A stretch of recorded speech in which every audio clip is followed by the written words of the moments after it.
So my life before the accident was fairly straightforward to a certain point. I've been together with my wife for the best part of 20 years. We had a pretty rock solid relationship. I got married in 2013. Life was good. My son was born, and yeah, we thought we were moving forward. I had a good job in insurance that I'd done since I was 19 and became an account director for a large insurance brokers. A lot of travelling, probably 30 plus thousand miles a year, up and down the country. Well, my wife always said that she was expecting a phone call from the police about an accident. And then, unfortunately, had a pretty serious accident on the 9th of January 2019. I was going to see one of my favourite clients. I was approaching the junction that I was meant to be leaving at, and my client rang me and said, "There's been a bad accident. You're going to be a while?" I said, "Well, it's fine. It's an all-day meeting. Just get them to start it and I'll be there when I'm there." I remember putting my handbrake on, putting the phone down. Obviously, it was on hands-free. And then that's the last thing I know. A large HGV drove into me and two other cars and carried us 66 metres before he stopped. I remember being given a towel because to say there was a lot of blood was an understatement. And then I eventually got into an ambulance.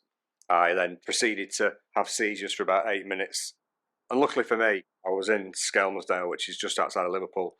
And the Walton Centre is one of Europe's leading brain injury hospitals. So I was in the right place.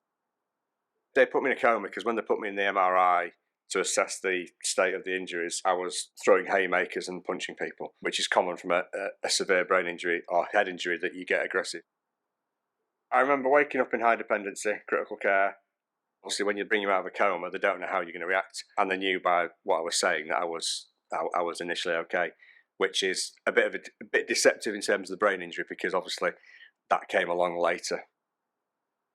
So my injuries were quite extensive. I broke jaw, top and bottom, shattered my nose and my septum, both cheekbones, both eye sockets, top and bottom. Outer plate of my skull was in a fair few pieces. The inner plate of my skull, it's dented straight down the middle. Punctured lungs, and I broke my back. They worked it out when he got convicted, which was delayed because of COVID, which didn't help things. He wasn't paying attention for 48 seconds whilst there were ambulances flying down the hard shoulder to get to the first accident. They admitted liability the very day the accident happened. I was discharged in under 2 weeks, which is a bit of a miracle. And then obviously I came home and was under the care of LGI. Yeah, I was pretty much cared for by my wife up until May of that year, bed bathing me and generally making sure that was all right.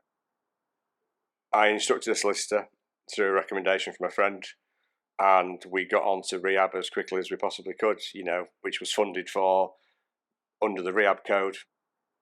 Having unlimited access to rehab is vital when you're in an accident like I've been in. I remember coming to the LGI to see their neuro rehabilitation consultant, and I was looking at a 2 to 3 year wait. You have a window of, I think it's 3 years, where you've got to try and make some organic changes with a brain injury. Once it gets to that point, it's very rare that something will change in who you are. But luckily for me, I had access to neurophysio, general physio for my back, an occupational therapist, a case manager, neuropsychiatrist, neuropsychologist. I think I started that treatment probably in the July, but obviously because the first 6 months I was physically recovering. Whatever I needed, whether it was private CT scans, private MRI scans, I didn't have to wait. I spent half the first year having my back scanned every 6 weeks to 2 months. Obviously, if you're waiting for the NHS, you'll be waiting a while. So I was very lucky to have that. We had things for the house that I could use that would help me. My garden was a sloping garden, so we got landscapers in to build a 2-level garden. It meant that I could go in my garden, and that was funded for by the solicitors. My case was clear cut. There was no doubt about any liability or anything like that. But with brain injuries, they have to allow 3 to 4 years to see any organic changes. And it wasn't easy. Luckily for me, I know a lot about that process. So I was fully aware that I would be under scrutiny from the defendant side. And that would involve monitoring, that would involve surveillance. I think I saw 10 different experts, from occupational therapy to carer to neuropsychologist, neuropsychiatrist, physio. You have to see those for your side and for the defendant side. And you have to see them twice. You doubt yourself through the whole process. You doubt your injuries. Do I have a brain injury? Obviously I do. But you doubt yourself. It's a tough process to go through. My wife started to notice behavioural changes in me, because obviously I wasn't doing much for the first 6 months. I was physically recovering, but when I started to engage my brain more and do more, it then became evident that something wasn't right. I was a caring husband before. Me and my wife, got on very well, and the one thing that she really struggles with is my lack of empathy, which is very common with a frontal lobe brain injury. I have zero empathy, which is very, very hard for her. It's very hard for me to be affectionate. She feels like she's not loved, even though that's not the case. It's just I don't have the ability to show that emotion. And we love each other, but it's not easy. The level of fatigue you get from a brain injury, it's horrendous. I get very overstimulated, and with anything with a lot of people, with too much noise, light. But it's a bit of a curse knowing that you shouldn't act like this, but you can't control it. I get flustered, I get frustrated. I don't really take other people's opinions. It's my opinion or nothing. The biggest thing that I struggle with is the lack of understanding from the public, even your family, supposed close friends. I get frustrated when my wife and son don't get invited to stuff. I'm not bothered about me because I know I can be a liability.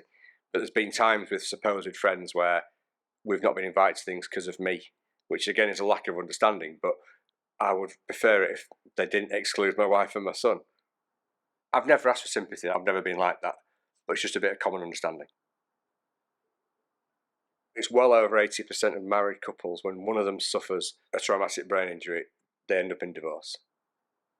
We had support from the litigation for funding for a family psychologist for my son, and also for couples counselling. Same guy. He was the best thing that ever happened to us. He was brilliant.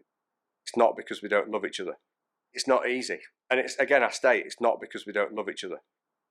I'm working on it, but it's not easy for me to do that. When you don't have that emotion to do it, it's not, you can't just, and I can't be false. I can't just put it on.